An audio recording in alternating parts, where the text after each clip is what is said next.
Đó đến để cái yêu mà làm chuyện một thiên ship gì ba Ngày hôm nay đang muốn là chơi ngày thứ xong tư, xuôi cái gì bất đi là ngày bắt đầu của Đại đã lễ đi cầu nguyện đã Ca đi Chơ qua Môn lại Lam thứ có mà nó chỉ 40. chịu chịu giảm về cái kinh过价值差不多kế hoạch kế hoạch Trung Quốc是先不错了可是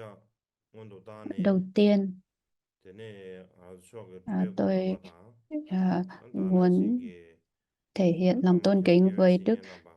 Chansap Rinpoche anh cũng ta như là là tất xin cả các cái vị Rinpoche cũng như là Tulku và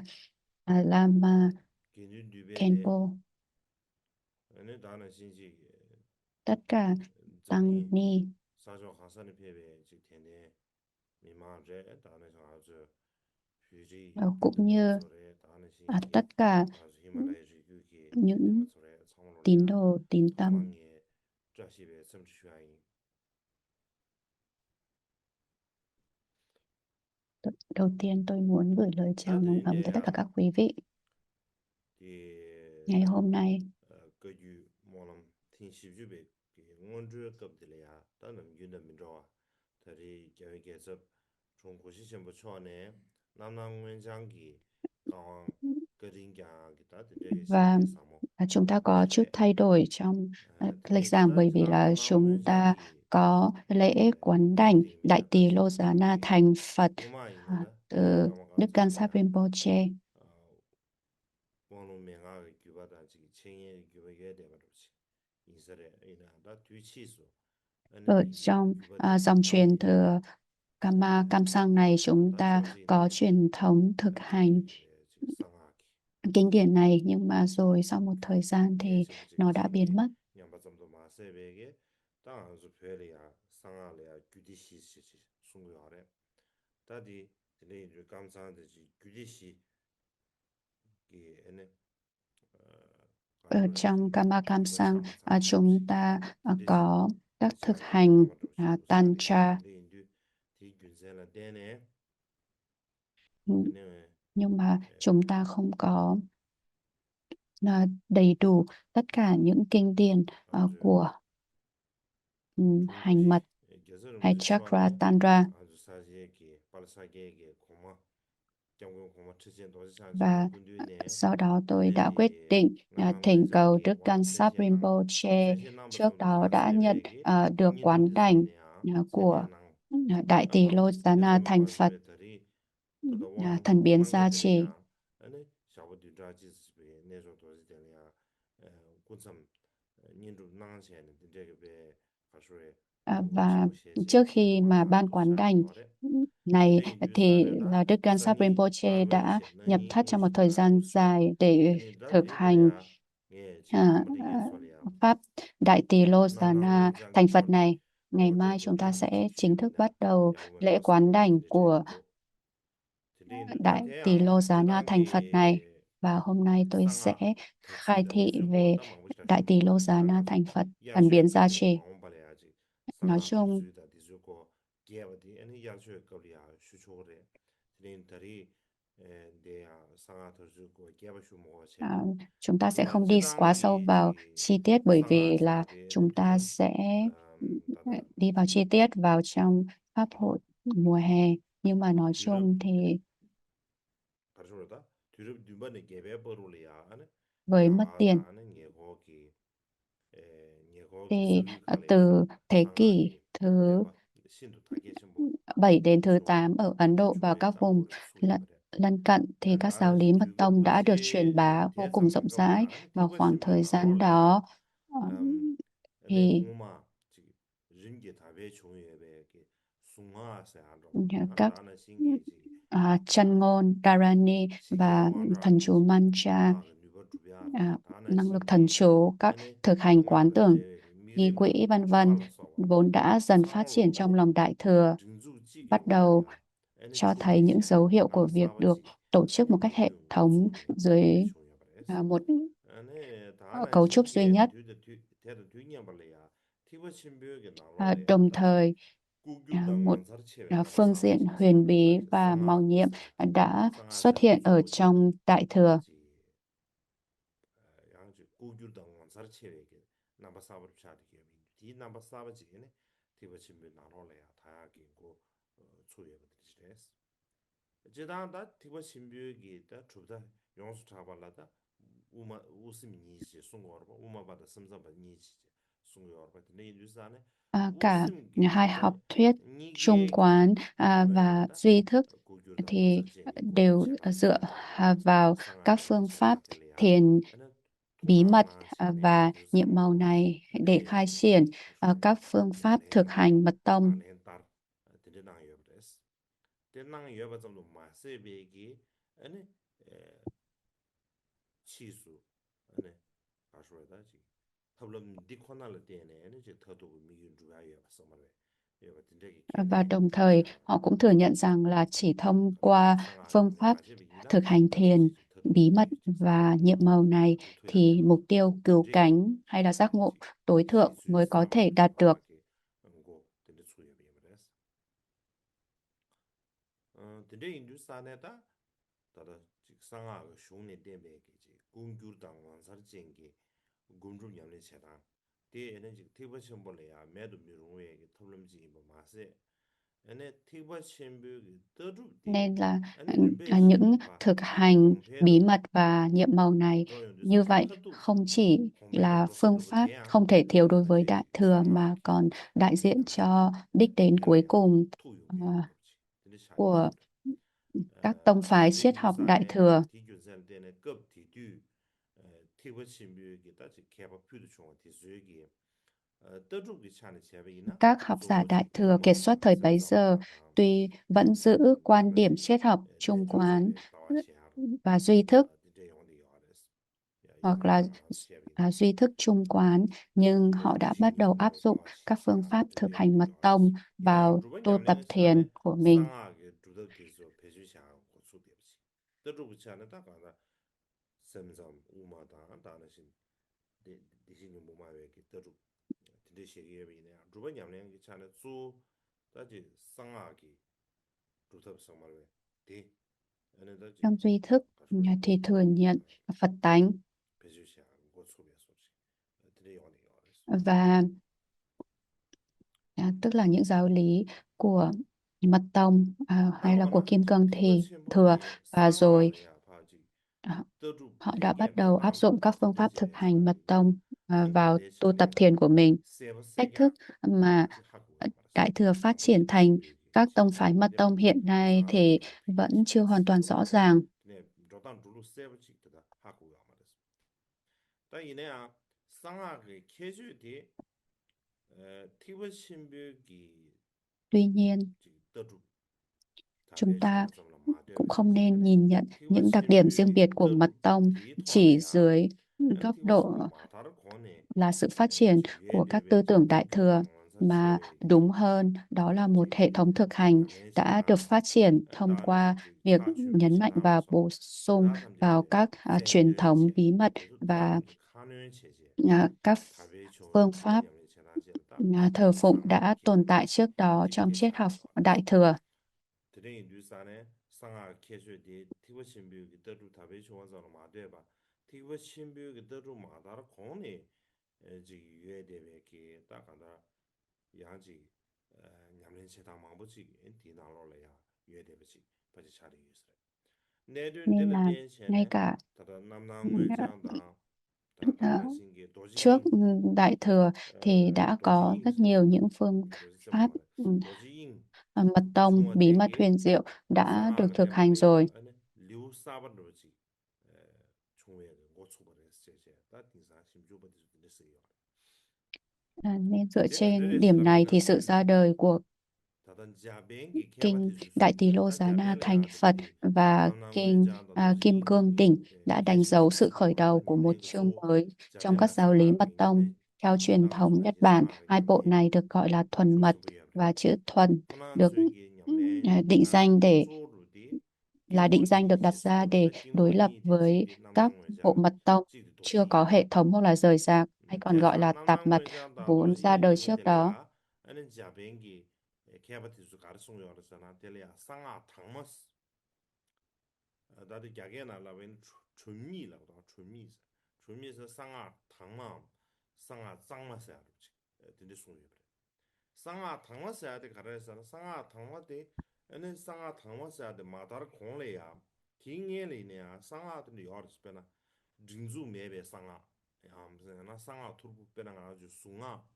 아주 숭규 디즈나게 되지 숭아 투르부 망고스도 와 어다 디술이야 아는 권한주 가르쳐 거라서 상하 친지 숭어 친지 암 상하 투르부스 제가 상하 토르보다 상하 틴질이야 뛰어체네 아니 상하 당마서야 돼 상하 오마 Nên là 상하 당마서야 so 돼 với 소리스 các giáo lý và thực hành mật tông trước đó vốn không có hệ thống và 다 rời rạc, 대메인 바지 thì là 야르당 hai bộ này 별이네 ờ, 지 가서 là 지당게다 giáo lý và 상하 thực hành 슝데야 có hệ thống nên được gọi là thuần mật.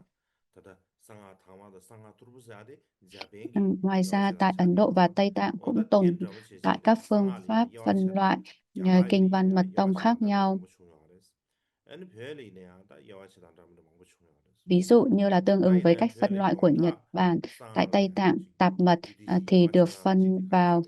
가르쳐고요서나 tác mật 가서 hay là Kira 뭐라 Tantra. 별이야 야와체다 지기 유디시 세드와 다 유디시 À, 세드게 에는 자벨레야 란수 và 남규 난데게 송다 난신 유디시 세진 자벨레야 trong Tây 버지 Tạng thì chúng ta có bốn lớp 수수지게 Tantra, đó là 어디 아티엔 잡고 tác 잡지 스머베 tác mật,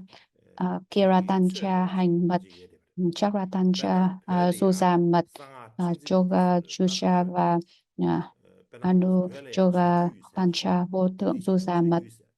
어다 저규 있어야 돼 아는 자벤디 주기 송다의 제베나 상아 친지 상아 투르부르 송샤마 디솔이야 아니 가서 문지 제베나 저기야 버지 근데 시기야 비 다나시 다 Và như 남남원장게 vậy thì 주규 임바데 tập 아니 mật, tạp mật 주규인데 theo 남남원장 phân loại của 주규 Nhật 임바데 Bản 가서 thì ở trong Tây Tạng nó 알았어 được gọi là 남남원장 주규 예송 tác mật. 주규 그 개념이 예송 거 봐. Và 때네 bộ kinh 도지 Đại Tỳ 인디라 Lô 도지 Giá Na Thành Phật 인디에는 thì thuộc 데레 vào 가서 hạnh mật, 다 Chara Tantra. 주규 난데 송다 제베는 nenjur 주규 예송 Và bộ Kim Cương Đỉnh thì thuộc 데네 두산이 vào Suja mật. 자벨라야 도지 인기 다 냠nen디 예데 다 때네 도지 인기 제레야 도지 폐기에 좀 도지 인기 다 루키 소마르베 Và 상하고 các 슝디솔이야 kinh 아니 văn mật tông thuộc nenjur truyền 라메 thống 제제 Kim 야와체다 Cương 도충바레스 Đỉnh phát triển 제제다 sau đó thì được gọi 도스 là vô thượng 송유베 Suja mật, Anuttara 다테야 Yoga 지당 아주 Tantra. 제베이나 다 야이나 다 벼이나 다 상하고 슝디즈기 Nên nói chung 야와체베 là các 거블야 phương pháp phân 조디 loại 아니 kinh văn mật 제제게 tông tại 란데리아 Nhật 덴체네 Bản, Ấn Độ 야와체게 và Tây Tạng 랑딩기 chủ 개발을 yếu 거지 dựa trên nội 야 dung 참석지야 chủ đề của nó. 간치 중세가 말아 자치 중 든들리아 덴체네 Đồng 야와체다 thời, 제기 đôi khi 용데요 cũng phân loại dựa trên giá trị của nó hay tầm quan 양 trọng của 야와체다 nó. 신다지 가르르잖아 조디 Từ một góc 다 nhìn khác, 상하고 nó 슝디수 là 중응어치 dựa trên 고름나 데네 아니야 야와체다 지기 trình tự thời gian biên 개가레슬라이다 soạn. 아니 다른 자뱅기 개바티 주기 Ờ, 다다 và một số học giả thì 상하래야 thích 아니 gọi 상하 kinh Đại Tỳ Lô 마다 Giá Na Thành 상하 Phật và Kim 탑답다 Cương Đỉnh 상하 치더르 là 제제 thuộc mật tông 다 giai đoạn 두즈응어치 giữa. 고름나 데네 데 야와체다 지 Nên 용데 là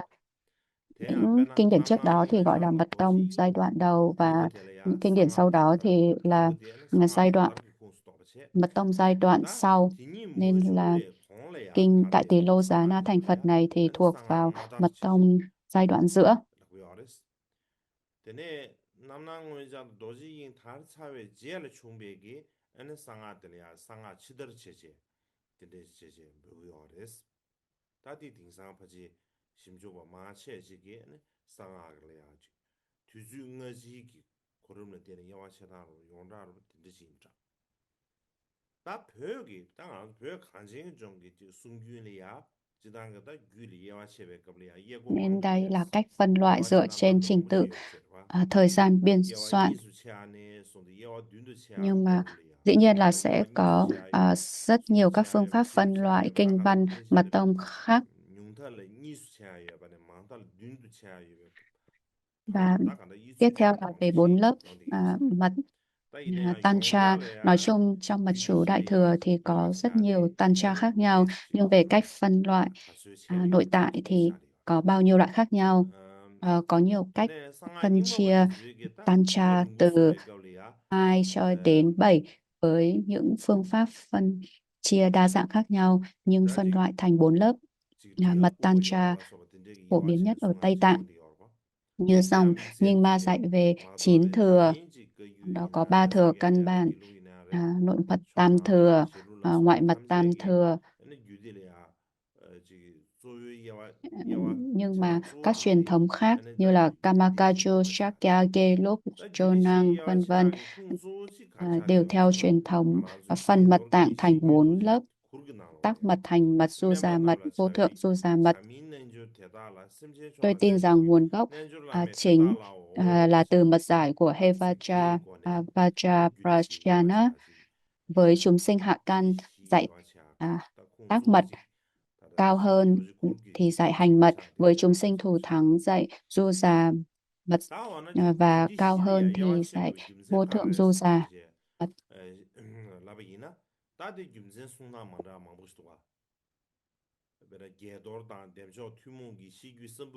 Có rất nhiều những lý do cũng như là cách phân chia khác nhau. À, và lý do phân chia cũng là từ Sambuta, mật giải chung của Hevaja và Chakrasambhava. Mỉm cười, nhìn, nắm tay, hợp nhất bốn khía cạnh, tồn tại như bốn mật, như hành vi của con sâu, tức là sâu sinh ra trong gỗ lại ăn chính gỗ đó. Nên có 4 lý luận khác nhau đưa ái dục vào đường, nên dạy có 4 mật tạng khác nhau làm con đường tu. Đó là tác mật ái dục qua cái nhìn, hành mật ái dục qua nụ cười, du già mật ái dục qua nắm tay, và vô thượng du già mật ái dục qua hợp nhất trọn vẹn. Và cái lúc 3 thì dạy đây là lý do chính phân 4, tức là đưa ái dục vào con đường tu, và dòng Sakya thì dựa vào đó dạy tắc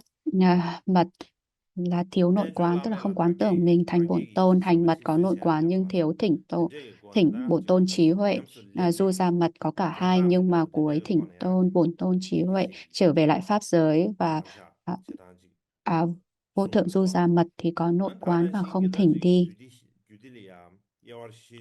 Ngoài ra thì còn có rất nhiều những lý do khác như là 4 lớp tương ứng, 4 đẳng cấp.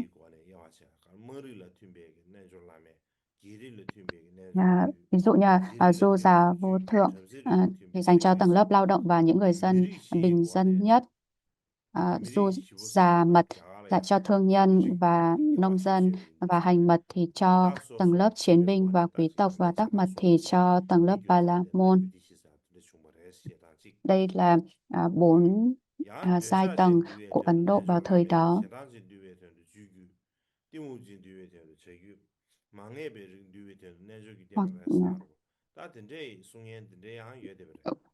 Hoặc cũng có hoặc cách phân chia khác, đó là tác mật thì là để hàng phục si, hành mật để hàng phục sân, du già hàng phục nghi, du già vô thượng hàng phục dục. Nên là có rất nhiều cách phân chia khác nhau.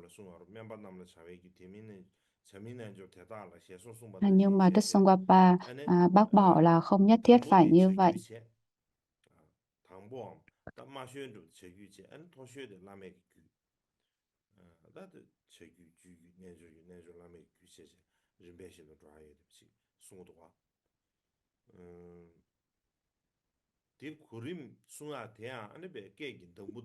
Và thứ tự của 4 lớp mật Tantra này cũng rất quan trọng. Thứ tự gốc 4 lớp phổ biến tại Tây Tạng theo Vajraprajna. Thấp nhất là tác mật, cao nhất là vô thượng du già mật. Với chúng sinh hạ căn dạy tác mật cao hơn là hành mật. Với chúng sinh thù thắng dạy du già mật cao hơn là vô thượng du già. Dù sao thì cũng cần phải hành trì tuần tự 4 lớp để được lợi ích lớn. Thevacha nói biết thứ tự hoàn chỉnh rồi sẽ được chỉ dạy Kim Cương Chỉ Vajradhara tiến qua ba thừa, bốn tông phái tiết học, bốn tông phái triết học, và 4 lớp mật trên con đường tu.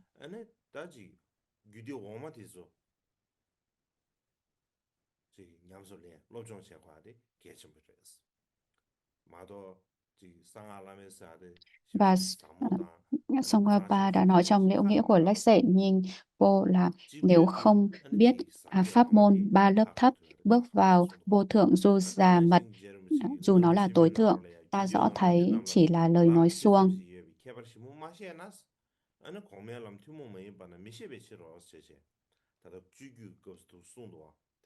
Nên trong Nakrim Chenmo, phần hành mật có nói rằng nếu không rõ biết đặc điểm riêng biệt của con đường tu tập trong các lớp Tantra thấp này, thì chính vì lẽ đó sẽ không thể hiểu được con đường tu tập đặc thù của các lớp Tantra cao hơn.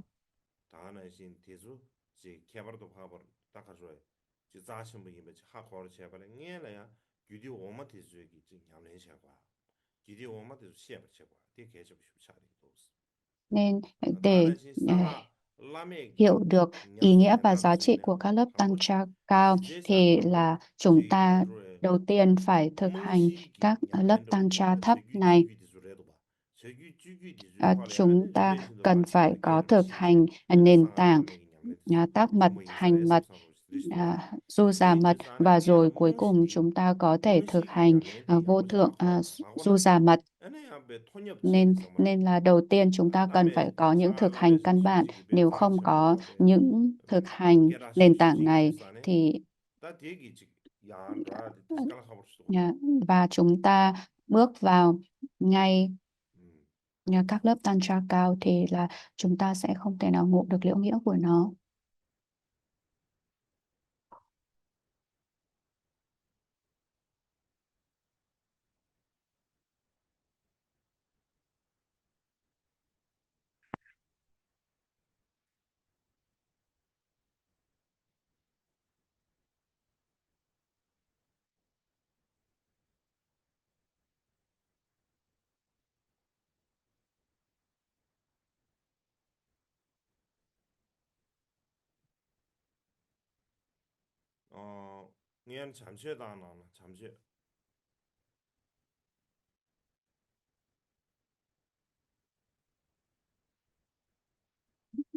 Giờ chúng ta hãy cúng dường trà.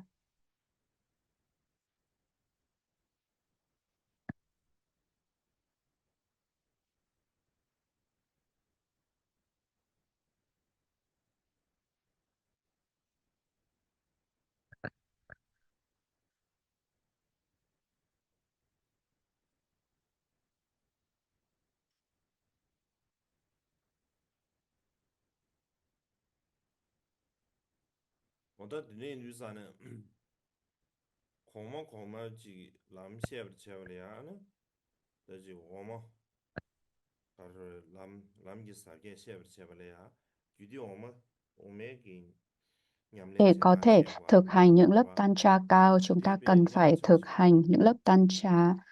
thấp trước. Và cũng như vậy, khi chúng ta thường tụng khi cúng dường trà 4 lớp tantra tắc mật, hành mật, du già mật, vô thượng du già mật, theo lời đạo sư con xin cúng dường bổn tôn ngoại nội mật.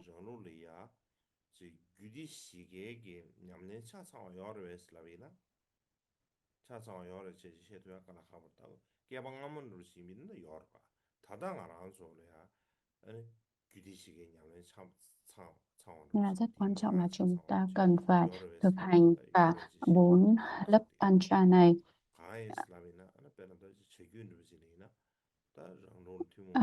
Nhưng mà rất khó khăn để có thể thực hành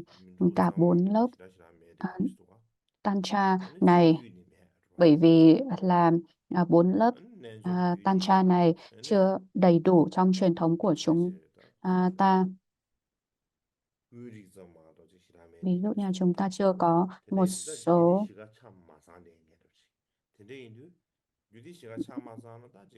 chúng ta chưa có một số thực hành ở trong hành mật, và do đó thì là trong truyền thống của chúng ta không có đầy đủ giáo lý và thực hành của bốn lớp tantra này.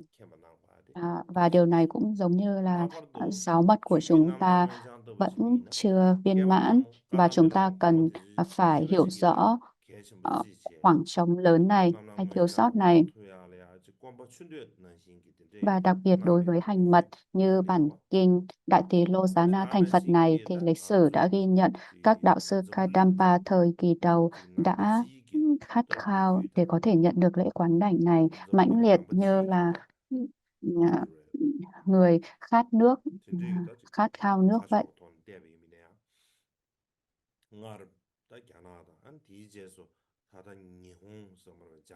Và trước đây thì tại Trung Quốc và rồi sau đó Nhật Bản và tại nhiều nơi khác thì bộ kinh này được xem là một trong những kinh văn mật chú bí mật quan trọng nhất.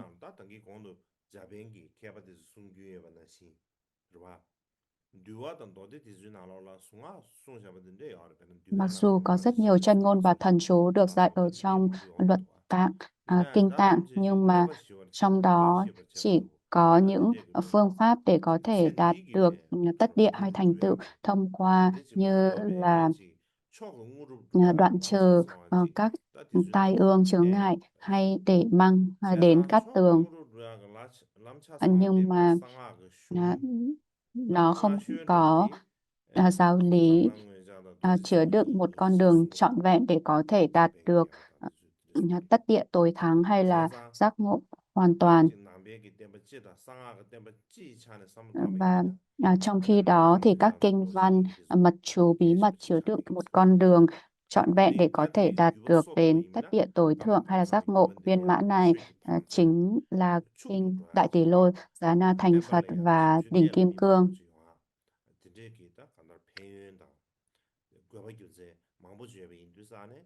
Nên do đó khi xem xét từ góc độ giáo pháp nói chung và giáo lý mật chú bí mật nói riêng, bộ mật điển này cực kỳ quan trọng. Nếu dòng truyền thừa của nó có thể được duy trì, chắc chắn sẽ mang lại nhiều lợi lạc, làm phong phú thêm cho kho tàng pháp bảo của dòng truyền thừa Kama Kamsang, và đưa sự phụng sự giáo pháp đến chín muồi. Và do đó tôi đã thỉnh Đức Gansap Rinpoche truyền quán đảnh ờ, pháp Đại Tỳ Lô Giá Na thành Phật này.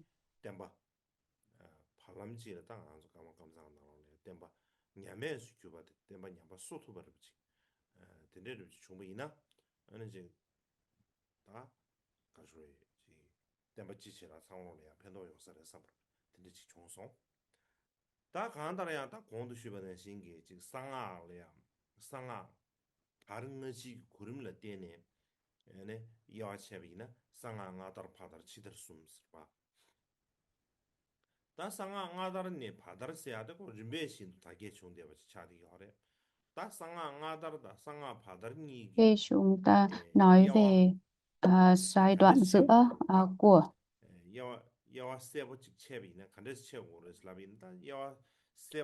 giai đoạn giữa, giai đoạn trước và sau,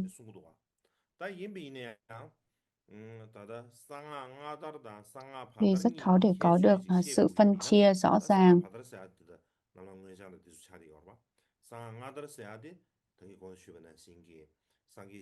Um, thì nhưng mà nói chung thì à, bản kinh Đại Tỳ Lô Giá Na thành Phật này được coi là thuộc về mật tông giai đoạn giữa, và rồi trước đó thì là giai đoạn trước, và rồi sau đó thì là giai đoạn sau. 마저심이 송세 안으로보다 다는 신기 외설제미 송세 안으로 두가르그 송세 안으로보다 근데 Và 송투기 giai đoạn trước là 나와서 những giáo lý 상계 của 강을 숨보다 trực tiếp từ 시제 chư Phật. 나샤부터 저기 다 송만 보시면 돼요. 다지 송데즈 거든 조데 즉 통일 취할 대원 중앙서 말해. Khi 조데 튜무 응우루야. 즉 à, 샘딜래야 즉 một trong những mục đích của 주두기네 các giai đoạn 부스레시에 trước đó là chúng 마주심에 ta có được 송대세게 sự 두에나 an lạc, 나와서 hạnh phúc trong kiếp sống hiện tại. 주기 쏴 개변도 디기 내가 쏴야지 마주심에 송대온 거래서 두에나 배워라. 어다 대다 대신 얘네 거 숭아 친지 먹고 싶은 거 다. 대수 상말로 저 튜무 응우루 주야. 네바스야 자시버자. 다 된데 저 차리요. 지금 냠내 제단데야 지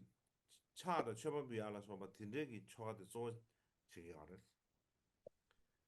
다나 신급티 두 상황 아다르게 qabla 이내야 긴고르다 차께다 숭아다 미그림을 써봤는데 집주 Và 집주 영원히 알았어. 이나 với những tantra này, mục đích của chúng ta là 디즈버루라 để có thể 긴고르다 차께다 đoạn 디즈버루라 trừ được các chướng 용수 ngại 댐베 và 자베게 가마. cầu nguyện cát tường. 저번에 아버지 디즈버루라 딱 가르쳐.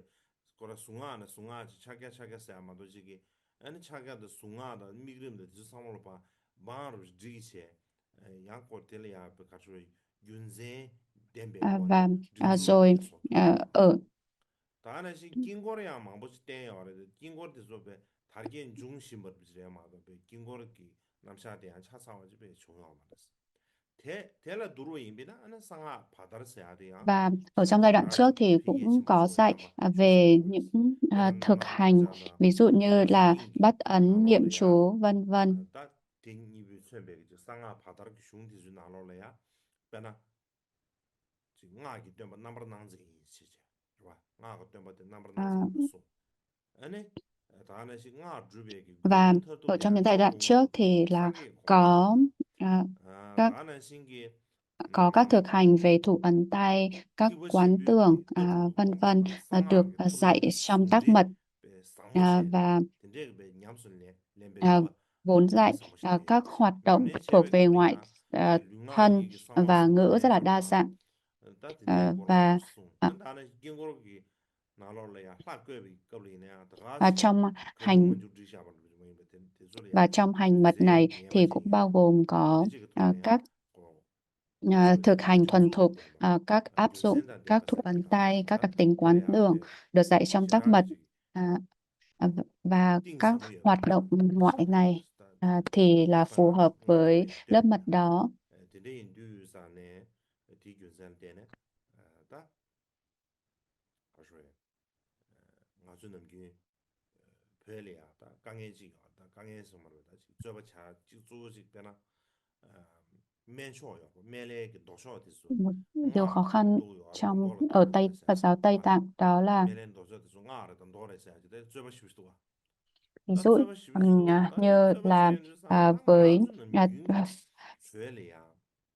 Pháp Dược Sư Phật thì nó thuộc về Tantra, tức là thuộc về Mật Tông hay thuộc về Đại Thừa.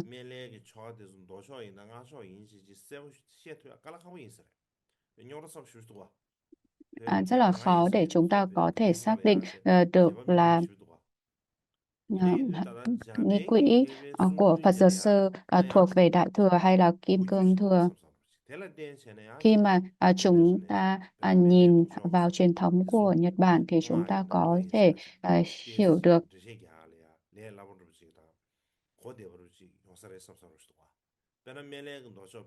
thì là trong truyền thống của Nhật Bản thì có sự phân chia để chúng ta có thể dễ dàng phân loại được là nó thuộc về kinh điển hay thuộc về mật điển. 다디 티버 신비가 너도 지고 말해 년토기 변 딱 가서 되는 순간 Và 나로래야 근데 용대도 와 à, 가서 trong 유엔 나로래야 và thần 마지심이 chú và các Dharani hay chân ngôn thì không phải chỉ có ở trong Kim Cương Thừa mà cũng có ở trong Đại Thừa và cũng như là ở trong Thừa Nguyên Thủy. 초공루를 람차상와 떼야디 안다 상하 Ừm, 바다를 쏘 말이야 mà 자뱅 개바다 자나 개바디 수송보다 쉐비나 ane Ở các giai đoạn trước thì là không dạy con đường trọn vẹn để có thể đạt được tất địa tối thắng hay là giác ngộ hoàn toàn hay đạt được Phật quả. Nhưng mà ở trong kinh Đại Tỳ Lô Giá Na thành Phật và kinh Đỉnh Kim Cương này thì thuộc là các kinh văn mật chú bí mật và nó có con đường trọn vẹn để đạt được tất địa tối thượng hay giác ngộ hoàn toàn. Chúng ta sẽ nghỉ giải lao 20 phút.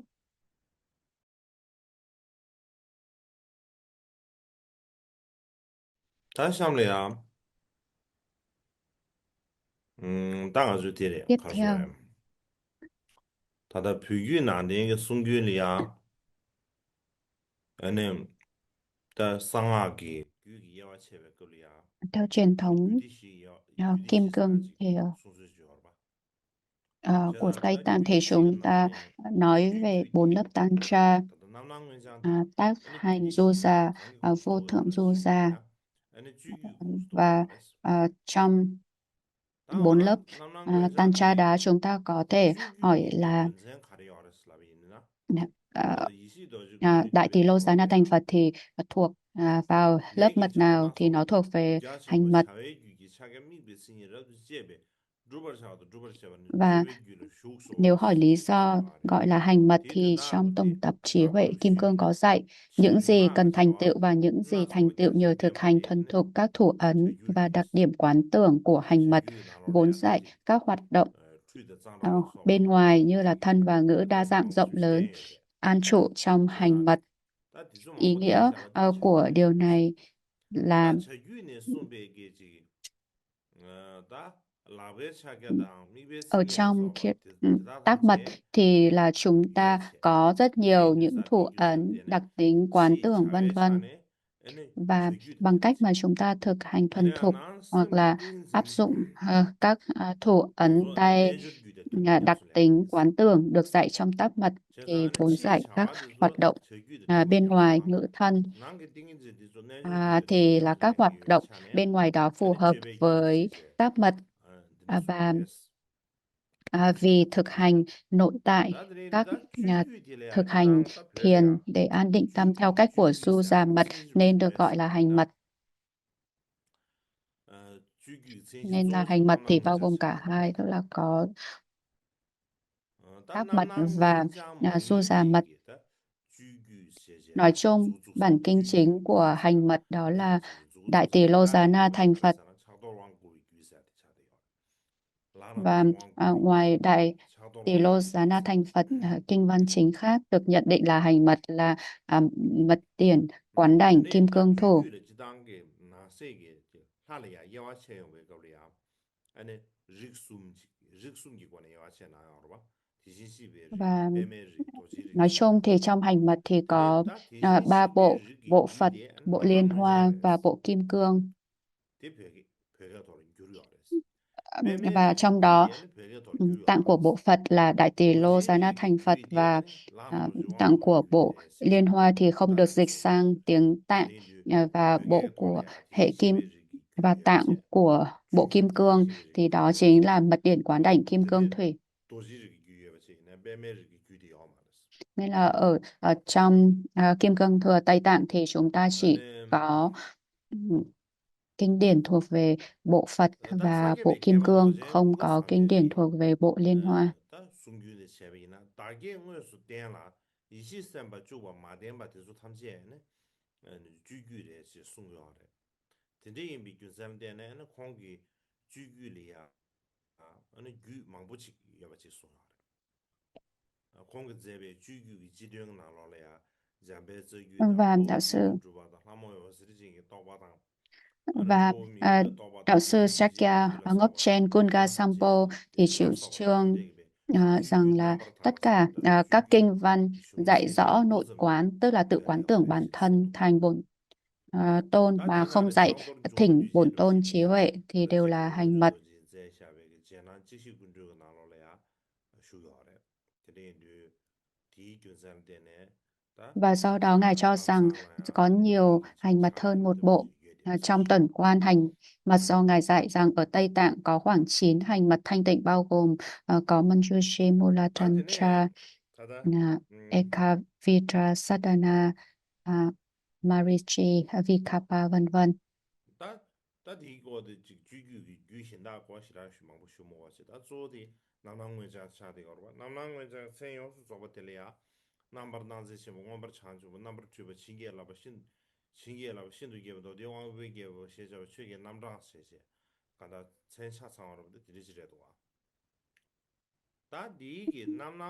Và Bhutan Rinpoche dạy rằng thì kim cương thủ Bào Lam, kim cương địa hạ mật tạng, Như Lai kim cương địa hạ mật tạng chương 7, tam thế lưu hành quán, tam thế điều phục mật tạng vân vân là mật tạng chân chính thuộc hành mật. Tuy nhiên, Ngài nói cũng có cơ sở để nghi ngờ điều này.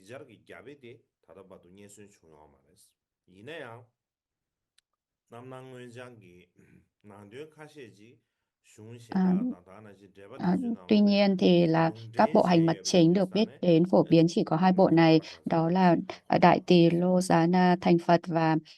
Mật Điển Quán Đảnh Kim Cương Thủ.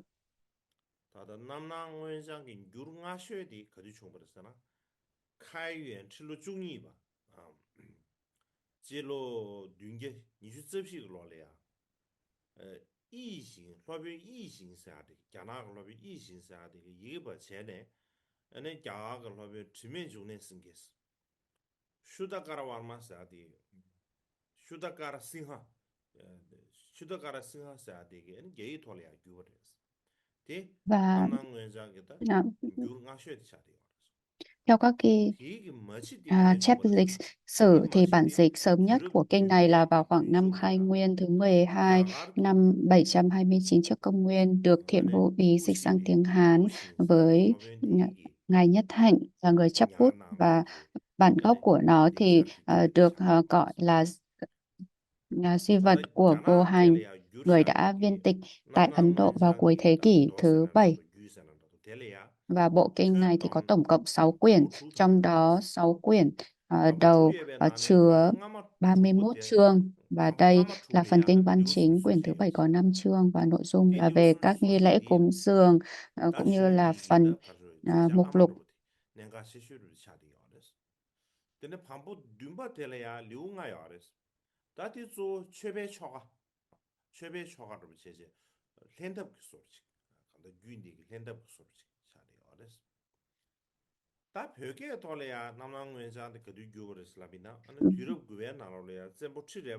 Và tên đầy đủ của bộ kinh này thì là Đại Biến Chiếu Thành Phật Thần Biến Gia Trì Quảng Bác Kinh Đế Thích Năng Danh Pháp Viên Mãn. Mặc dù thì cho đến nay vẫn chưa tìm thấy bản chép tay bằng tiếng Phạn nào, chúng ta vẫn có thể hiểu được một phần nội dung dựa trên các đoạn trích dẫn trong các kinh văn và chú giải khác về bản dịch Tạng ngữ được thực hiện vào thời vua Tri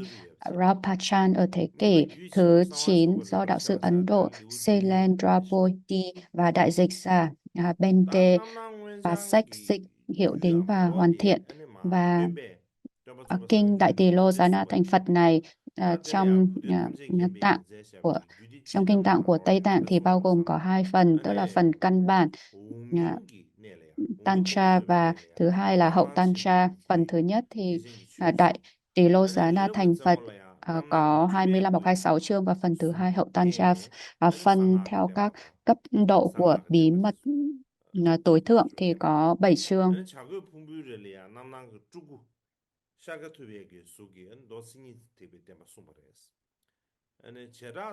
Và về bộ kinh này được Đức Thế Tôn thuyết giảng như thế nào, thì theo những gì xuất hiện trong tác phẩm tổng quan về các bộ Tantra của bậc nhất thiết trí Bút Tôn, thì tại cõi sắc cứu cánh Akasnista thì Đức Đại Nhật hay Đức Tỳ Lô Giá Na ở trong thân tướng báo thân đã thuyết Đại Thừa Pháp, và trên đỉnh núi Tu Di, Đức Đại Nhật trong thân tướng Hòa thân đã dùng sắc thân để thuyết các mật chú, và tại núi Linh Thứu thì hóa thân của Đức Đại Nhật dưới hình tướng Đức Phật Thích Ca Mâu Ni đã thuyết bộ kinh ờ, ờ, và Pháp Tướng Thừa. 이내 아텔레야 부대는 무슨 기디 지나고 나눠래야 다다 유치만 되기 빼래야 아니 다다 류dü마도 매버래 Và đặc biệt 마도베기 thì chính bộ kinh Đại Tỳ Lô Giá Na Thành Phật này được 파랑가래야 아니 Đức Đại 이 Nhật 세바브레스 hay Đức Tỳ Lô Giá Na thuyết giảng tại cõi 가래서 sắc cứu 남낭 cánh. 장게 저버티 주 나눠래야 Và hơn nữa, 유치매가 Đức Đại Nhật 농창샤바 ngự tại 카셰지 cõi tịnh độ 다다 của Ngài 벽에 tại 돌아 thế 규르샤베 giới Hoa Tạng Trang Nghiêm. 유치매가 나눠 Bên 매도 trong có một 그래야 cung điện chứa đầy đủ 8 viên mãn trên tòa sư tử với thân tướng Bồ Tát và bao quanh bởi quyến thuộc viên mãn thông qua 11 viên mãn để thuyết giảng chương mở đầu này.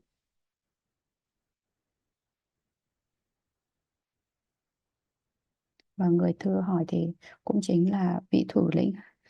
hàng đầu trong chúng đệ tử, đó là Đức Kim Cương Thủ. Và bắt đầu từ những câu hỏi của Đức Kim Cương Thủ dành cho Đức Đại Nhật về Bồ Đề Tâm, phương pháp phát tâm vân vân, căn bản Tantra cùng với hậu Tantra được thuyết giảng. Và bộ hậu Tantra này thì không có quá 7 chương. Và Ngài Bhutan trong cuốn tổng quan về các bộ Tantra đã nêu, mặc dù điều này không xuất hiện trong ấn bản hiện tại, nhưng mà bộ hậu Tantra này vẫn chưa đầy đủ, bởi lẽ các đoạn trích dẫn từ hậu Tantra trong các bản chú giải không được trọn vẹn.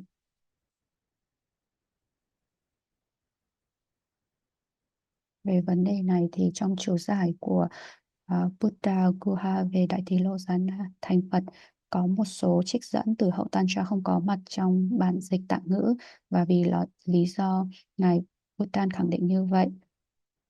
Trong bộ này thì 4 chương đầu tiên liên quan đến nghi lễ cúng dường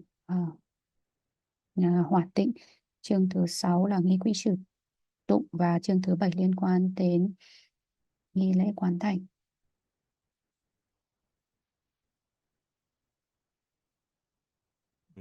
나 제상 부대는 무시기 유리주남 나눠래야 아니 가져보다 다다 남낭은장게 제베 나눠래야 유치만을 잡아게 롱카시지 아니 다다 벽에 돌려야 유시하고 유치만 디나눠래야 매베 인두스 안에다 유치만 디다 벽에 유시하게 유치만 디 유치만 용서 마저 받을 부지 바지 송도와 다디 송야데 조디 상계 상wen 제 샤베기 남낭은장게 제베 나눠래 유치매게 롱창샤바 카시지 다다 벽에 돌려야 유시하게 유치만 디날 매브레스 티균전 된다 다다 공 송과 김제는디 부대는 송과 김제는 바지 딘데 심자 음 드레이드 산에다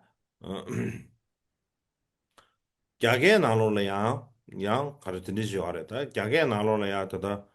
리우 다 아마르부디 조자 아마르부디다 가르래 당기 공시원한 신기해 반복 어 반복 아마 tru디 다 주자 아마로 대샤리어스 다 반복 듄바텔이야 리옹아야 슈인바 다 반복 듄바디 쪼다 최배 초가 차리어스 최배 초가디 야 심주바 하시했잖아 다다 야나게리아 남남원장디 그 야나게리 귤난게기 야 그러면 주변 중에 승기 코랑긴 제샤바레 시제 근데 남년 근데 용도 있어요 Và phần tương ứng với 6 다 quyển đầu của 강가래야 bản dịch ngữ thì được 남남원장기 chuyển sang tiếng Tạng thành 7 주제 quyển và 총으로 29 chương. Thì một số học giả cho rằng quyển thứ 7 của bản Hán ngữ về ngũ lễ cúng dường do chính Đức Thiện Bồ Úy biên soạn. Tuy nhiên, trong phiên bản Tạng ngữ thì phần tương ứng với quyển thứ 7 này thì được đưa vào Tạng Tenju được, và được ghi tên một tác giả khác. 디기 세례야 루真言门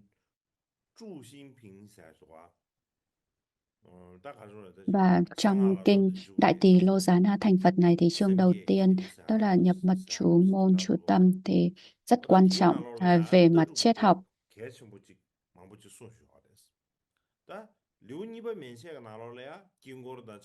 Và phần này thì tập trung nhiều về triết học và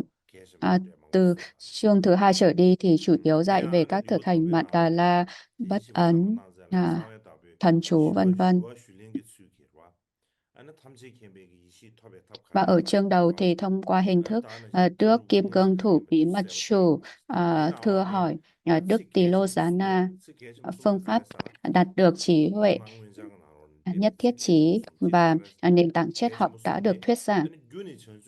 Và đặc biệt là có ba câu nói rất nổi tiếng, đó là Bồ Đề tâm làm nhân, Đại bi làm gốc, phương tiện làm cứu cánh. Và đây chính là nền tảng của chương này.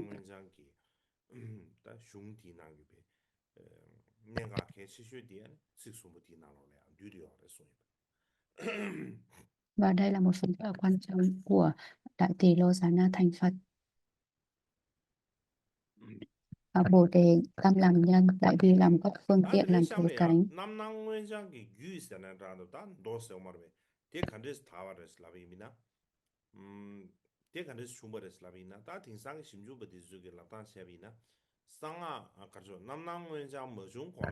Về sự ra đời của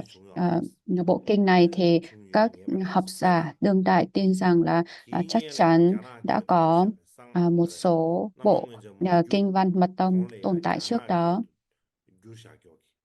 Ví dụ như là các kinh đã được dịch sang tiếng Hán như là tập kinh Chân Ngôn, Nhất Tự Tỉnh, Luân Vương Kinh, đồng tử Tô Ba Hô, đồng tử Thỉnh Vấn Kinh vân vân, cùng các kinh văn dịch sang tiếng Tạng như là Kim Cương Thủ Quán Đảnh Tantra và Đức Kim Cang Đoạn Tận Chân Ngôn, được cho là đã cung cấp nhiều tư liệu cho sự ra đời của bộ kinh Đại Tỳ Lô Giá Na thành Phật này.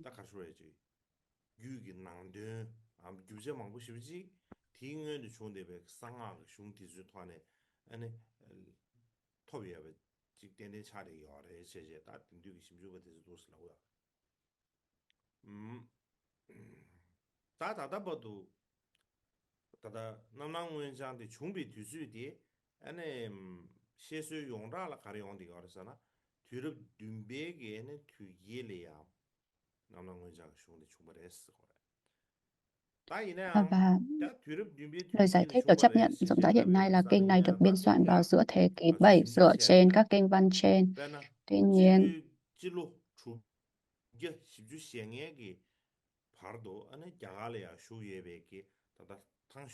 dựa vào du hành ký của Đức Huyền Trang tại Ấn Độ cho đến năm 645 thì không thấy viết gì về mật tông. Nhưng trong ký sự của Vô Hành, người đến Ấn Độ vào khoảng năm 685 thì có ghi là gần đây nghe nói giáo pháp mật chú rất được tôn sùng ở khắp nơi.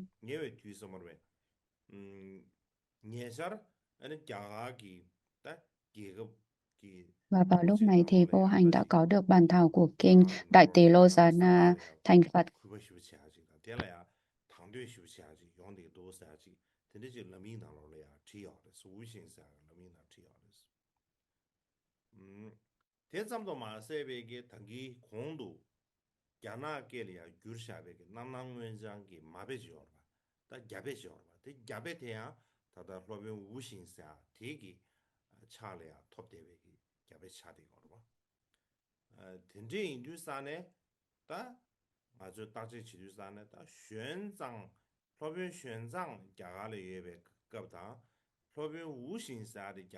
Và do đó xem xét về khoảng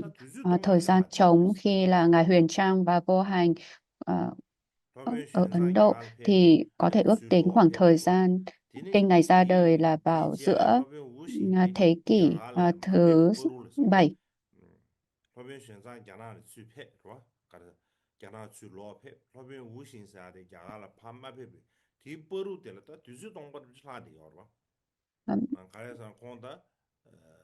러빈 현상인데 주게 쉽지 생각 봐도 야를 쇼부로 러빈 디 우신사의 주게 계속 생각을 신의 야를 배워차리요. 그래서 디버로들이야 딱 뒤지 동바로 치라디 인도산에 Nên 다 là giữa 디균선데 khoảng 남남 thời gian 원장들은 mà Đức 이제 Huyền 뒤럽 Trang tới 듀베 ở 뒤지베 Ấn Độ 슈버레 ờ, 세바 제바 từ năm 세바도 야를 645 배워차리요. và cho đến khi 이래야 Đức vô hành 아주 사무동스지 가려서 ừ, 러빈 đến Ấn 현상의 Độ 의미가 vào năm 나로래야 아니 상하고 689. 뒤바디 Nên là 직사나 chúng ta có thể ước 동상하래야 lượng là 러빈 bản 현상 kinh này ra đời vào giữa thế kỷ thứ 뒤균선 7. 아니 Tuy nhiên 머리베 cũng có 인식이래 khả năng đó là Ngài 인디나 Huyền Trang 직선 남남 không 원장 biết về nó do sự 디치라 thiếu quan 그러지야 tâm đến mật tông. 아니 Nên trong trường hợp 뒤럽 đó thì 뒤베기 là 뒤기는 나와야 ừ, 인식이래 thời điểm ra đời của bộ kinh này có thể còn 그래서 다 sớm hơn nữa. 뒤균선 되는 도나 남남 원장기다 유이선한다든 도선한다든 뒤주 거디 충분히 슬라비나 다다 용라로 채비나 아니 뒤럽 뒤베 뒤기를 충분해서 아와나 중사간에 충분해 사자간에 Nhưng mà 충분해 ngày nay 슬라비나 thì nó được chấp nhận rộng 디 rãi 콜레야 là nó 무슨 문장 xuất hiện vào giữa thế kỷ thứ 7. 야가 유유 나렌자네 충분해서 하다보다 Về 야가 nguồn 노쇼 gốc của nơi 라사샤 phát tích 충분히 của bộ kinh 충분해서 thì có 하다보다 rất nhiều ý 야가 kiến 로쇼는 khác nhau. Một 충분해서 số 하다보다 thì cho 딩상기 rằng từ 아프가니스탄기 Học viện Ananda ở 파키스탄샤 Trung 되네 Ấn, một số thì 충분해서 nói từ 하다보다 Lhasa ở Tây Ấn, một 라샤게네 số khác 충분해서 thì 하다보다 là 이래 nghiêng 뒤수는 về 야고 Nam Ấn, vùng 이내 Kapisha 뉴즈망고 ở 제라 빵다 홍시엔요나 Afghanistan hoặc ở Bắc Ấn. 다티 뉴즈망고 지역에 Tuy nhiên, 나로네 다 tất cả các ý kiến này thì đều 김센 thiếu 뒤에버데 bằng 가르샤 chứng chứng thực. Có khả năng là 갑디디 bộ kinh này 다다 được biên soạn 상계되게 tại Ananda và 템바쇼 vào thời đó 쳔바요데 thì 나쇼 Nalanda 로빈 세세 là trung tâm học 피데르데 thuật Phật giáo 나렌드 à, 차가 lớn 나렌다는 thời 충분히 bấy giờ. 사들라 디스치 고급으로 사난다도 텔레 김세 망아요 알았어 야나 야가 누셔 쓰그니 충분히 사들래 디스 김세 망아로 요디 알았어 간다래야 뒤럽 개백이 Hoặc là cũng có thể nói 규로래야 nó 남남 ở vùng 원장이 Tây 야가 Ấn. 누장 Nhưng mà 소리야 dù thế nào 우지 thì cũng 쳔부예 có thể 대백이 ước tính đến 라지부터 đầu thế kỷ thứ 8 kinh đã truyền bá trong các 라지부터 bộ tộc 개백부사하게 Rajput 미리다 quyền lực và 야는 các 신기 cộng 아니 đồng 가서래 ở vùng 리자하게 núi 미리 Tây Bắc 써버려 Ấn Độ. 리자하게 미리니 버루리아 캡대 첨부 중요하고 선도가 알았어 제사다 뒤럽 개백 균고내 송대다가 남남 원장기 유이던 도디 다다 야가 누장 소리야 간다 달비 갈아간서 숙심부 총사와 Nên là 기차리 à, 알았어 bắt đầu từ nên là từ đầu thế kỷ thứ 야가나 8 신야 thì là 야가나 bộ kinh Đại 자베기 Tilosana này đã 수균이 phát triển hay đã được truyền bá rộng khắp ở vùng Tây Bắc 시주지로 Ấn Độ. 틸리아 가려 알았잖아 남남 원장 리아 Theo giáo lý truyền 유기두니 thống của 알았어 Trung Hoa và Nhật Bản thì người ta tin rằng là 고대기 숭수지 có các bản thảo 다당 gốc 안서 야 dạng 다 đầy đủ và 다당 안서 vắn tắt. 제야예 대백이 갸게다 벽에 니게 나로 예 대백이 남남 원장기 다 유암도디 아 유암도디 아니 ngar thambu namnang unjang ge yu geba ji yeba cherwa yu geba tele ya ane shologa bunra chik dang phambu sungge chi Và yares các bản dịch Hán ngữ và phambu Tạng sungge ngữ hiện nay dinam thì se được yu ni cho wa là an ta da bản lược trích kalwa ra kalakhan je từ ya ye bộ debe ki kinh đầy rasu đủ, shebe ki gồm chungwa khoảng 100.000 vần kệ trong hơn 300 di quyển. gor de tada tang ge robin yi jin sa ge ji sha be ki namnang wen sa ge jeba Điều này chi được yo ghi lại ở phambu trong quyển đầu tiên namnang wen sa ge jeba chi của yeba cherwa bản ti phambu Đại thambe na lo le Nhật ya Kinh an di gor Sớ de do đạo sư đời Đường là Nhất Hạnh biên soạn. 아나신 자벤게 다 상하고 로베 녀라시 보게 된 자벤이야 상하고 최변게 로베 녀라지 Và 고카이다 히도 một đại 보로나 sư mật tông 자벤게 Nhật Bản cũng rất nổi tiếng, 벽에도 Không Hải, 규이다 버지 뚱이 자소 로베 cũng 뚱이 đã 자소 chịu 사도 ảnh hưởng 텔레야 아니 nhiều bởi điều 수기 này. 수기 Và 태베 trong tác 제자리 phẩm về 콩 Đại Nhật Kinh Khai Đề 제샤베기 thì Ngài tuyên bố 다다 rằng 갸게 톨레야 là không chỉ 달진 có 카이디 bản đầy 시샤 đủ 텔레기 và bản ngắn 차베지 gọn 요레스 mà còn có cả bản thứ 다티 ba nữa. 나로래야 아니 다다 남남원장 텔레야 규 기두니 여바점도 마세베 단동 숨바지 여지 그봐 인진 뉴스ung 소르지 서머베 다 인진 뉴스ung 소르지 여바지 손 그래서 À, chúng ta có bản dài, bản 나이네야 ngắn và bản vừa. 루규 현다가 나로래야 Tuy 다 nhiên thì 텐데베기지 vì các sử liệu khác thì không làm rõ việc tồn tại bản đầy đủ, nên các học giả đương đại giải thích rằng sự khẳng định về sự tồn tại của bản dài hay bản đầy đủ có thể chỉ đến từ niềm tin hay lòng sùng kính.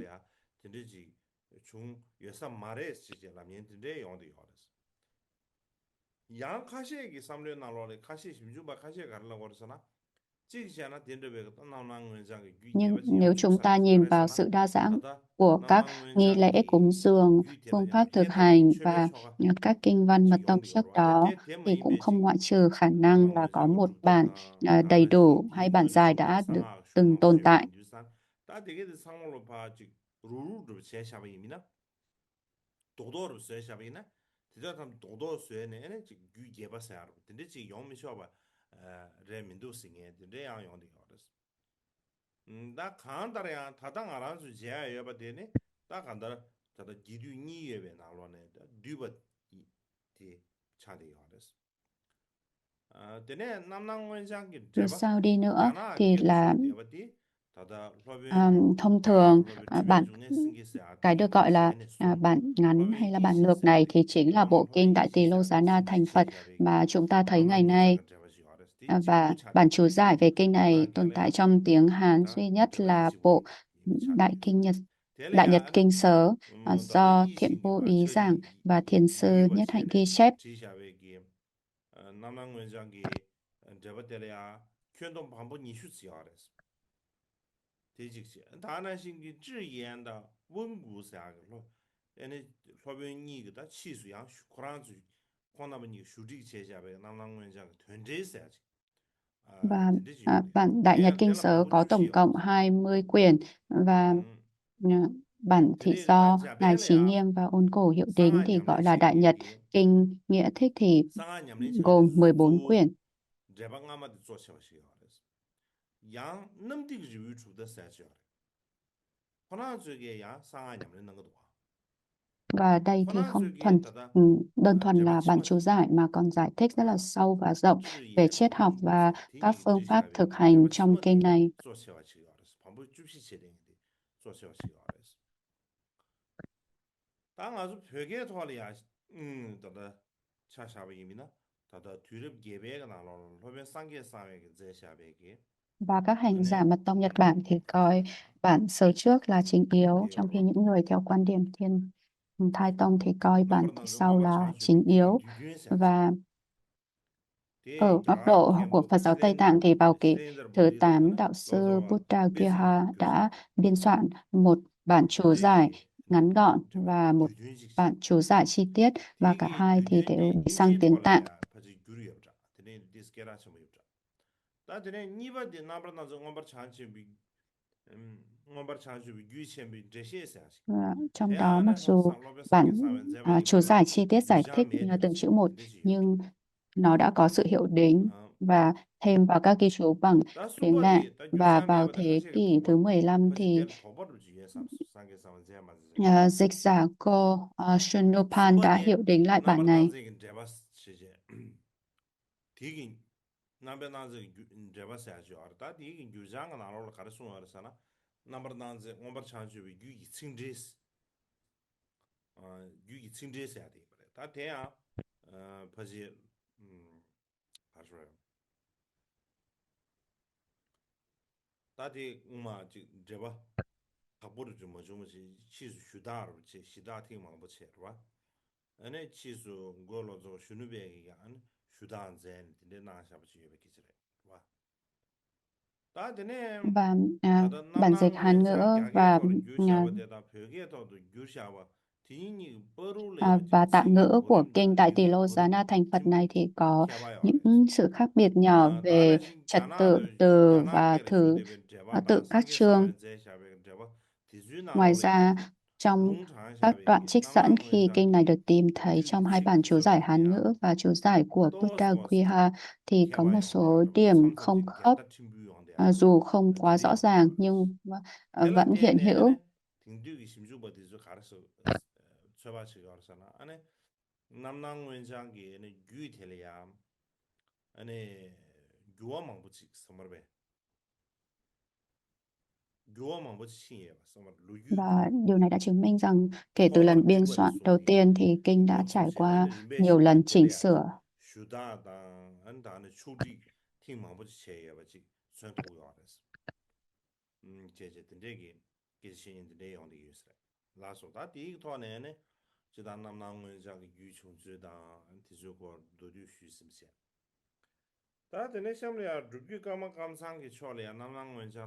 Và đây là phần giải thích ngắn gọn của nguồn gốc của Đại Tỷ Lô Giá Na thành Phật. Và tiếp theo chúng ta sẽ nói về nguồn gốc của Đại Tỷ Lô Giá Na thành Phật này và sự truyền bá của nó đến dòng Kamakamsang. Ờ, và trong các tự truyện cuộc đời giải thoát hiện có của Đức Karmapa thứ nhất, Dusun Khenpa, Karmapakshi vân vân không thấy đề cập đến việc nhận Đại Tỳ Lô Giá Na thành Phật.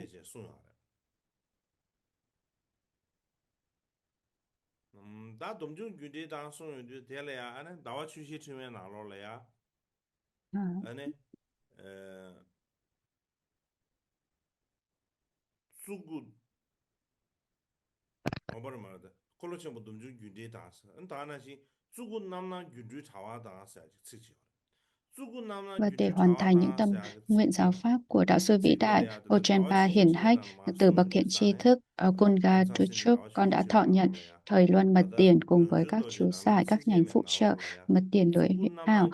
và bậc hàng phục ma vương, pháp tu đại luân mật tiền, hiệp sát cùng các bản chú giải vân vân.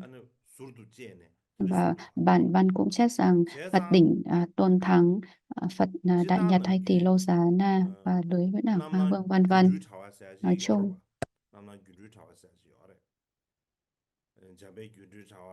thì có ba bộ, đó là lưới huyễn ảo phổ biến, đó là văn thù lưới huyễn ảo, đại nhật lưới huyễn ảo và kim cương tát đỏa lưới huyễn ảo.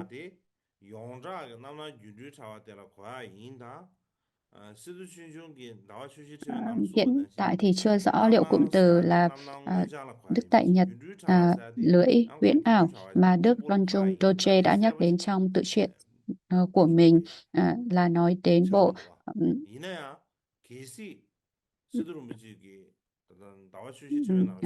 Đại Nhật lưới huyễn ảo vốn đã rất nổi tiếng, hay đúng như lời của ngài Situ Choki Jung nói rằng là Đại Nhật thì chính là chỉ kinh Đức Tỳ Lô Giá Na thành Phật, và lưới ma vương thì là chỉ một bộ mật điển khác.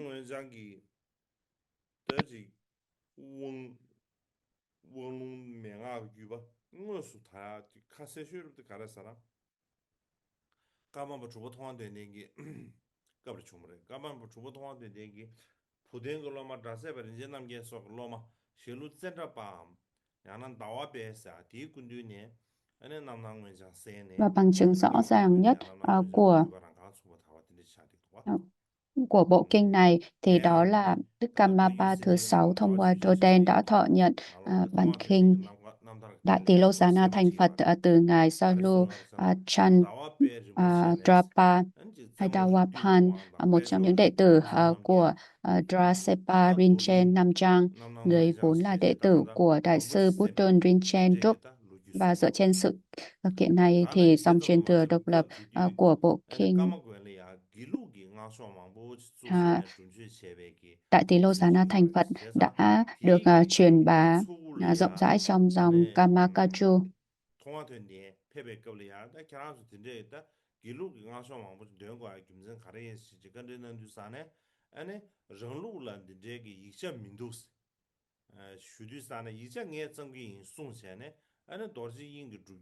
Và vào thời điểm đó thì có nhiều quỹ của phái Gelug đã được thiết lập tại tu viện Kamagon, và khi Đức thông qua Donten ngồi hàng đầu trong một buổi nghi quỹ, ngài đã hỏi tại sao lại như vậy, thì Drum Rinpoche đã trả lời vì chúng ta không có các kinh văn nghi quỹ riêng của mình. Và thông qua Donten đã nói rằng là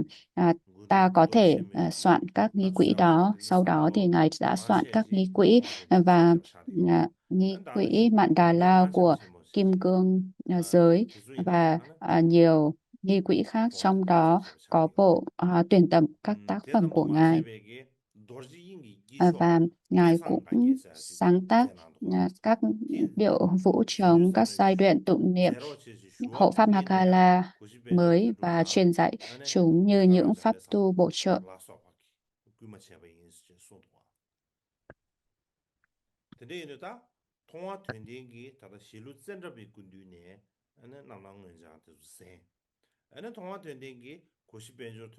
Và cũng có ghi chép rằng Ngài đã soạn nghi quỹ Mạn Đà La của Kim Cương giới mang tên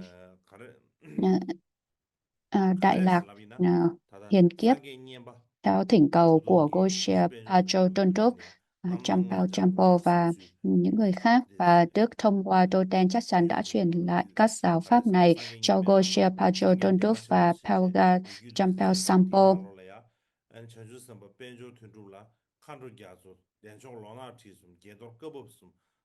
Và trong tiểu sử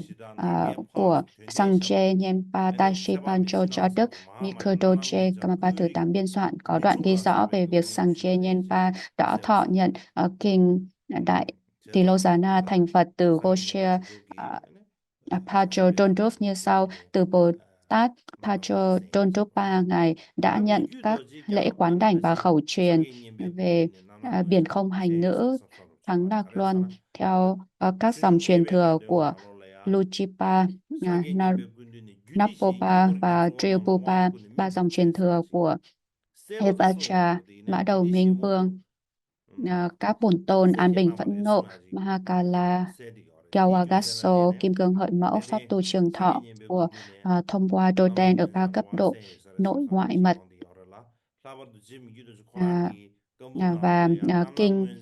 Đại Tỳ Lô Giá Na thành Phật, A Xúc Vệ Phật vân vân. Và Đức Mikodoje Kamapa thứ 8 cũng đã thọ nhận các giáo pháp này từ Ngài Sangye Nyempa. Dù bộ sử Chojung Khepe Garden không ghi chép chi tiết, nhưng cũng nêu rõ rằng Sangye Nyempa đã làm chỉ muội đệ tử bằng cách ban quán đảnh trong các bạn Đà La chính yếu của 4 lớp mật điển. Đặc biệt, Đức Mikodoje đã soạn ra một nghi quỹ và nghi lễ Mạn Đà La cho kinh Đại Tỳ Lô Giá Na thành Phật mang tên Vầng Trăng Khuyết Mỉm Cười. Và đây dường như là bản văn duy nhất hoặc là ít nhất trong số những bản kinh sớm nhất về nghi quỹ và Mạn Đà La của kinh Đại Tỳ Lô Giá Na thành Phật trong truyền thống Kamakachu. Và do đó, việc Đức Trung Kensap Rinpoche ban lễ quán đảnh kinh Đức Đại Tỳ Lô Giá Na thành Phật vào thời điểm này là hoàn toàn phù hợp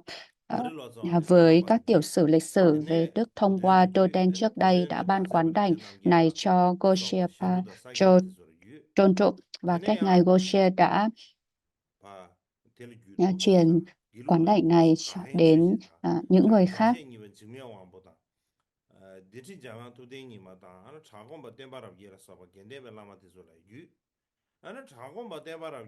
Và lễ quán đảnh kinh Đại Tỳ Lô Giá Na thành Phật mà Kansap Rinpoche sắp ban được truyền từ Bari Losawa đến các đạo sư dòng Kadampa, rồi từ Ngài Bhutan đến Drasepa Rinchen, Namgyal và những vị khác, sau đó đến dòng Zalu và Shakya, và từ đó nó cũng được truyền tới các đạo sư thuộc dòng Gelug như là Dadan, Choje, Jeshe, Dapa, vân vân.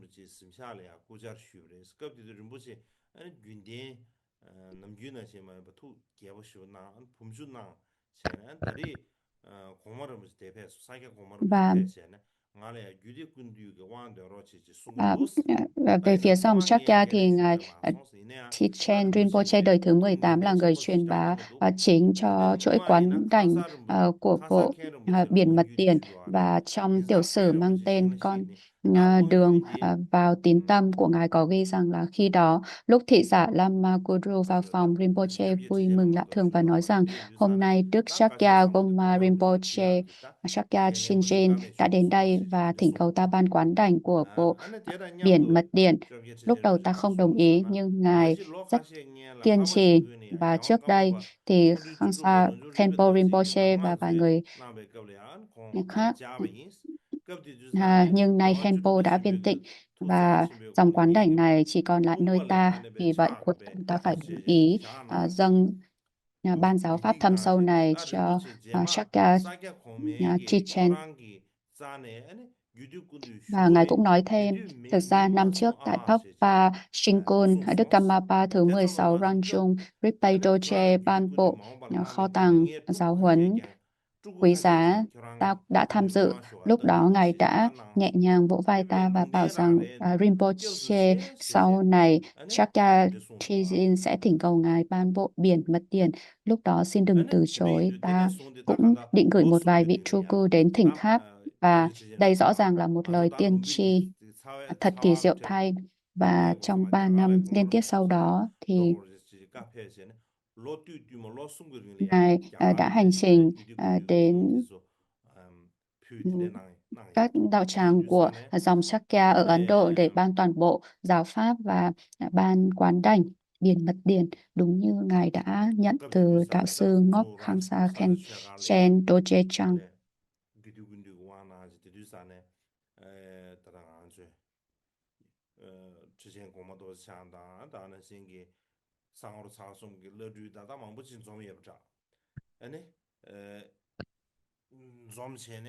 Và buổi lễ thì bắt đầu từ ngày 4 tháng 12 năm đó, kéo dài suốt 3 năm,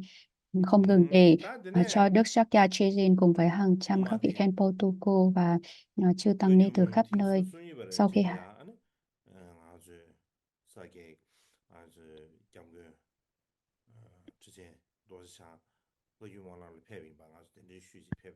hoàn tất thì Đức Sakya Trinchen đã tổ chức lễ cúng dường trường thọ cho ngài. Vị Rinpoche thứ 18 đã nói rằng là giờ đây giáo pháp đã tìm được đúng chủ nhân của nó. Ta đã hoàn toàn mãn nguyện. Và hầu hết các lễ quán đảnh và giáo pháp thuộc các lớp mật điển thấp, ví dụ như là lớp tác hành du già, đều được truyền từ ngài Bari Losawa, và đây cũng chính là một trong những nguồn tài liệu chính để Đức Karmapa thứ 9 Wangchuk Doje soạn tác phẩm Nhất Chi Vạn Giải.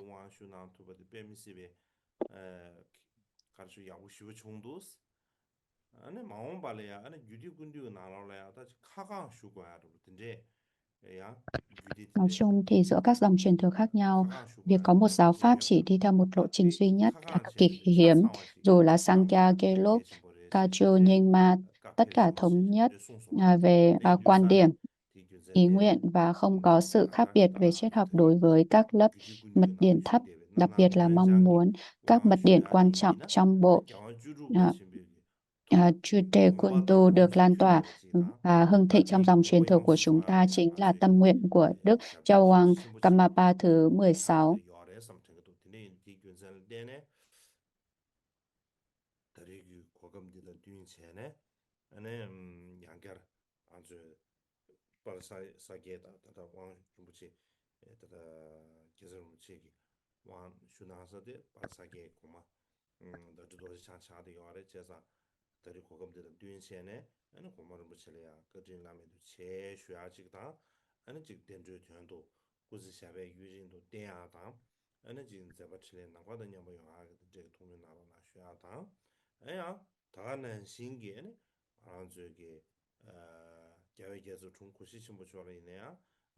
Và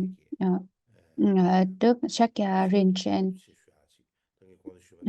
Rinpoche không giống như những đạo sư thông thường. Ngài là một đạo sư chân chính, được tất cả các tông phái tôn kính, và là một đạo sư quan trọng mà tất cả mọi người đều có niềm tin trọn vẹn là điều cực kỳ hiếm ngày nay. Và ngài cũng có mối liên kết lịch sử vĩ đại và có cùng một mật nguyện thanh tịnh với Đức Karmapa Rigveda Doje thứ 16, chúng ta hãy khẩn cầu Ngài được trường thọ và các hoạt động Phật sự được hưng thịnh.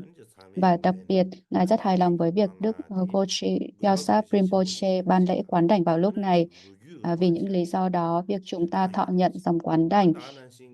Đại Tỳ Lô Gián là thành Phật theo truyền thống Shakya là một sự kiện vô cùng thù thắng tốt đẹp.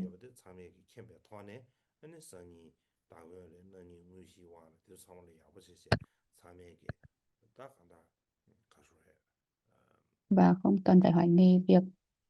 liệu các tông phái triết và hai triết học có hòa hợp hay không. Không có gì tuyệt vời hơn thế này. Và điều quan trọng là tất cả chúng ta phải hiểu rằng đây là một thời khắc cực kỳ cát tường. Và đây là tất cả những gì mà tôi muốn chia sẻ ngày hôm nay. Xin cảm ơn.